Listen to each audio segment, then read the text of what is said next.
musicians.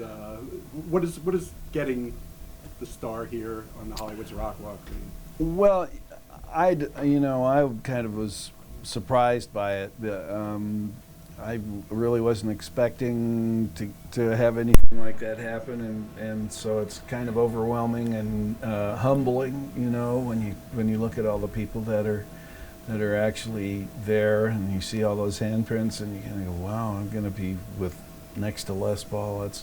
It's a very big honor and very humbling experience. It really is. Let's talk a little bit about Les Paul, because you were just, as you mentioned, you played with him at Carnegie Hall just about recently 10 for his days ago, 90th, 90th birthday, and he's really loomed large in your whole career. Well, I met Les Paul when I was 4.5. My dad was the best man at Les and Mary's wedding, and they were putting their act together when I first met them, and I went to the nightclub, I saw Les Paul play, and I went, that's what I want to do.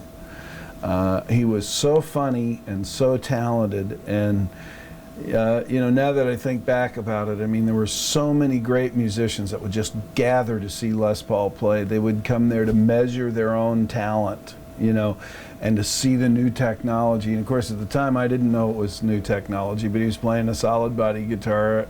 I learned about tape recording, multi-tracking, speeding tape up, slowing it down. They used to send us packets of postcards addressed to the radio stations to request their tunes. I learned how to promote singles, make records, entertain people, and learned that it really was basically a great, great job to have, a lot of fun. And to go back and see Les on his 90th birthday at Carnegie Hall. There were about 20 musicians that played on the show. He worked the whole show, rehearsed with everybody. The next night he did 2 shows at the Iridium at the club where he works every Monday night. And to see that you can live to be 90 years old, you can keep all your brain cells, you can play and be creative, is a great inspiration, and it's one of the dearest things in my life is to go see Les. I love him very, very much, and he's a rascal and a great musician and a great human being.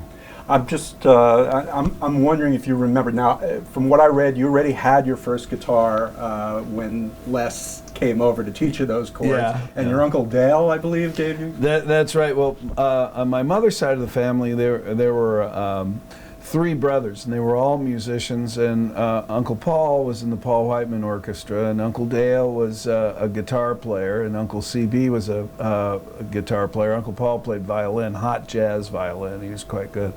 And during the Depression, they all went to medical school and became doctors. And so my Uncle Paul Uncle Dale came to the house, and he brought his guitar. It was a little Gibson archtop guitar, and I was just taken with it immediately. And I remember when I was just praying and hoping he'd leave it. And I had an older brother who always took anything he could get away from me, So I was playing on the guitar, and Uncle Dale left about 6 in the morning. I went running downstairs, and behind the couch, the case was there, and I opened it up, and there was the little guitar. I still have it. It's a great little guitar, sounds great. And that was the beginning for me, as I actually got my hands on a really good little guitar and just started making up songs, and wanted to just play right away. How long was it between that and the time Les came over and taught you some chords? It wasn't long. It was just a matter of weeks or so before Les Paul showed up, and he showed me my first chords, and I started trying to sing and write songs. I mean, I just was sort of born to do it. And there's recordings of me, when I was really small, and I'm just walking around singing and making up songs, and I mean, it's just obvious that I was meant to do this. You ever going to release any of those really early recordings, you fooling around the studio? Well, like there on my box set, there's a recording of Les and I having a conversation at the age I'm 4.5, and where he's talking to me, telling me, I should keep practicing, and that I was really good, and there are some songs that I was singing. I was doing a show from the 3rd floor of our house, down to the alley for all the kids that were in the alley, and I was like talking to everybody, and my dad snuck in and recorded me. So that is on the box set. So I think that's about as much of that as you'll get to hear. So 11 years old, you started the Marksman, Yeah, and yeah. you know, as you said, you'd already acquired all these skills that you know, most 30-year-old musicians probably don't have. Well, I wouldn't say that, but you know, I really wanted to play, and I was actually 12 when I started my first band. And the unusual thing about that was that I did the booking, and we mimeographed a letter and sent it to all the fraternities at SMU. I was in Dallas, and and there weren't any rock and roll bands. It was 1956, and it was very rare for there to be any rock bands anywhere. And I said I had a rock and roll band. I didn't tell anybody how old I was, and I told them they had 3 weeks in which to book it for that semester, that bookings were going to stop January 21st. And had the band booked every Friday and Saturday night for the whole semester. So I had to teach my older brother how to play bass so he could drive us to the gigs. And, you know, we'd show up and, you know, we were like 12 and a half.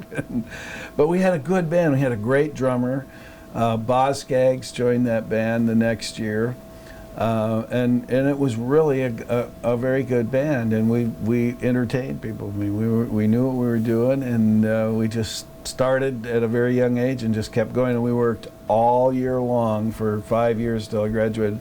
And I graduated from high school when I was 16, so I was like a year ahead of most kids, and then went up to the University of Wisconsin, and there weren't any rock and roll bands there. It was 1961, and that was a new thing, you know, to actually have a band in town, and you know, did the same thing all over again. And then after school, then I went to Chicago and started playing with Muddy Waters and Howlin' Wolf and James Cotton, and I played rhythm guitar in Buddy Guy's band, and then I had my own band, the Goldberg Miller Blues Band, and we were on Hullabaloo with the Supremes and the Four Tops in 1965, you know, that kind of stuff. Did a lot of early stuff like that.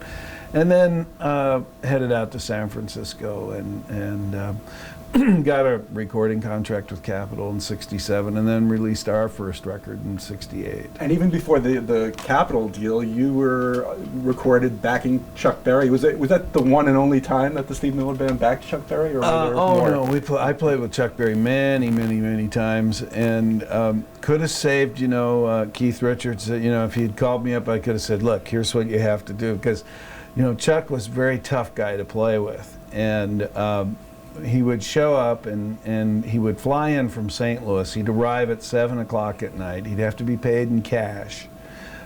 He wouldn't have a guitar chord. You know, he'd just have his guitar. And then he would get real bossy with everybody on the stage. You know, I'd never had anybody ever, you know, try to embarrass me on the stage like that, you know. So finally one night I just said, "Hey, you know, go get your own band. I'm not backing you up anymore. I've had it with you. I'm a serious musician, and I'm not going to be treated like that on the stage by you or anybody else. And, you know, you can go do the next set by yourself." And after that, Chuck was just the nicest guy I ever worked with. You know, but finally, you know, you had to stand up to him, you know, or he would just make everybody miserable. And he was such a great musician. I mean, I loved Chuck Berry. I knew all of his tunes. I liked all the esoteric ones, you know, Rockin' at the Philharmonic, those kinds of things, you know.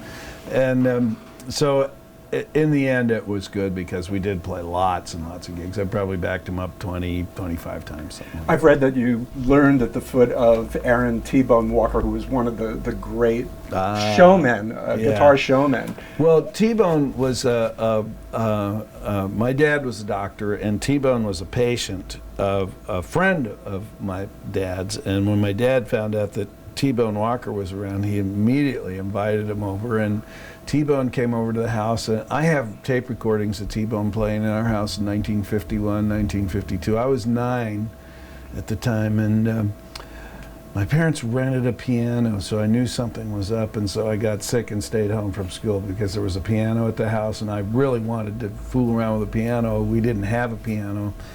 And about 5 o'clock in the afternoon, this flesh-colored Cadillac convertible comes rolling into the driveway. It's got leopard skin seats, and there's T-Bone Walker, you know, dressed up, tie, suit, big blonde Gibson archtop guitar. Comes into the house, and he played from about 6 o'clock at night till about 5 o'clock in the morning.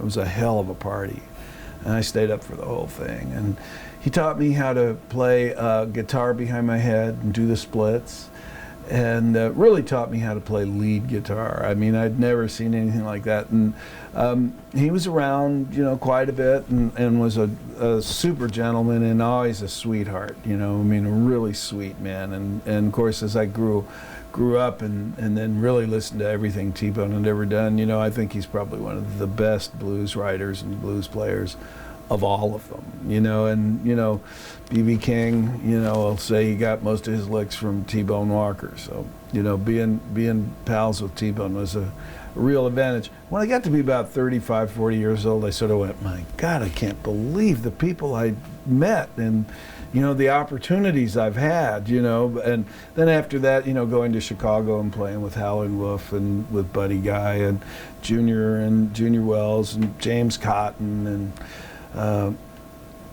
A.C. Reed, just all those guys, it was really a real pleasure and a privilege and a great education. It's like, getting a doctor's degree in the blues or something. Any idea how many guitars you've owned over the years? 472, I think.